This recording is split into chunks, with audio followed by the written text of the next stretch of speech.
Hello बच्चों, कैसे हैं आप। आज हम कक्षा 10 का अर्धवार्षिक परीक्षा 2025 के विज्ञान विषय का पेपर सॉल्व करने वाले हैं। अगर आपने ये पेपर दिया है या फिर आप आने वाले बोर्ड एग्ज़ाम की तैयारी कर रहे हैं तो ये वीडियो आपके लिए उपयोगी हो सकता है। तो चलिए देखते हैं आपने कितने मार्क्स स्कोर किए, और साथ ही आप इस चैनल को सब्सक्राइब करें। और पहला सेक्शन जिसमें है सारे MCQs, तो हम इसको पहले सॉल्व करेंगे। तो क्वेश्चन नंबर 1 का क वाला है आपका Pb plus CuCl2 gives PbCl2 plus, यानी कि लेड आपका कॉपर क्लोराइड के साथ रिएक्ट करके लेड क्लोराइड दे रहा है और आपका कॉपर बना रहा है, कॉपर को विस्थापित कर रहा है।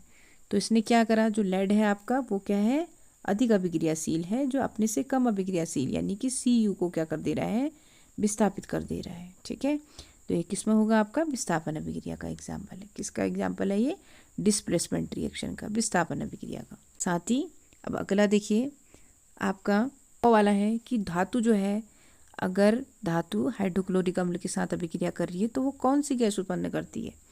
तो जब भी कोई धातु होती है आपकी के साथ अभिक्रिया करेगी या फिर कोई अम्ल के साथ अभिक्रिया करती है तो वो हाइड्रोजन गैस क्या करती है, उत्सर्जित करती है, जिसके लिए आप पॉप टेस्ट भी करते हो, जिसको चेक करने के लिए, है ना।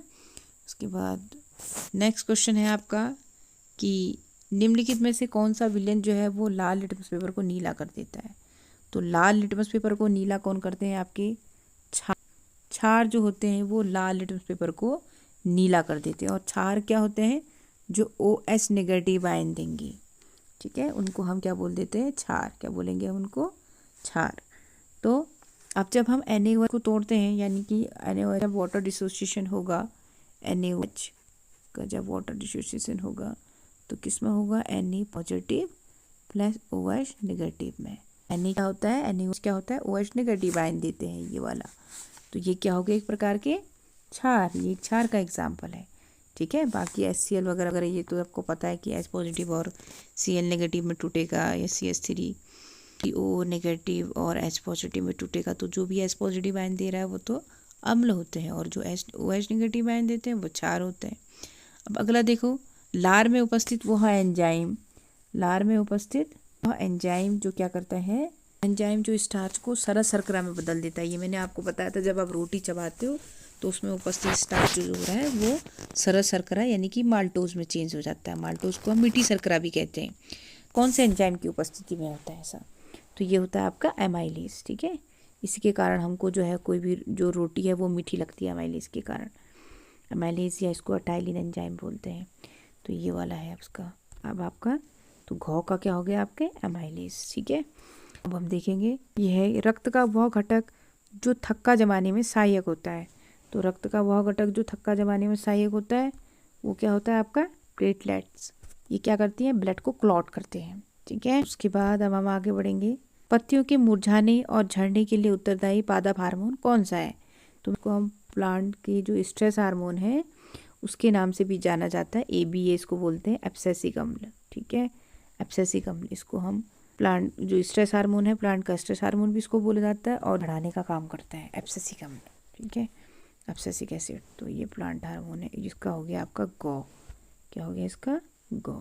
उसके बाद अगला है आपका अवतल दर्पण के वक्रता केंद्र से होकर जाने वाली किरण परावर्तन के पश्चात कहाँ से गुजरेगी। तो अवतल दर्पण के जब वक्रता केंद्र से होकर जब कोई किरण जाती है तो वो परावर्तन के बाद उसी मार्ग से वापस आ जाती है।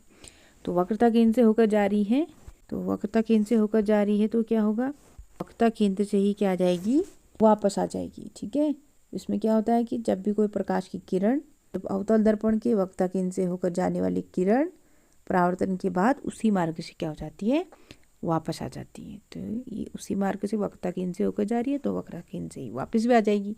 तो इसका ऑप्शन हो गया आपका गौ। अगला है आपका कि तल में रखे सिक्के के ऊपर उठे हुए दिखाई देने के कारण क्या हो सकता है। तो जब आप क्या करते हो, जब प्रकाश की किरण कोई भी एक माध्यम से दूसरे माध्यम में जाती है, या जल से वायु में जाएगा, तो उसमें क्या होती है, वो अपने मार्ग से क्या हो जाती है, मुड़ जाती है, जिसे हम बोलते हैं अपवर्तन। ठीक है, या तो दूर हट जाती है या झुक जाती है विलंब की ओर, ये आपने पढ़ा था, जिसको आप अपवर्तन बोलते हो।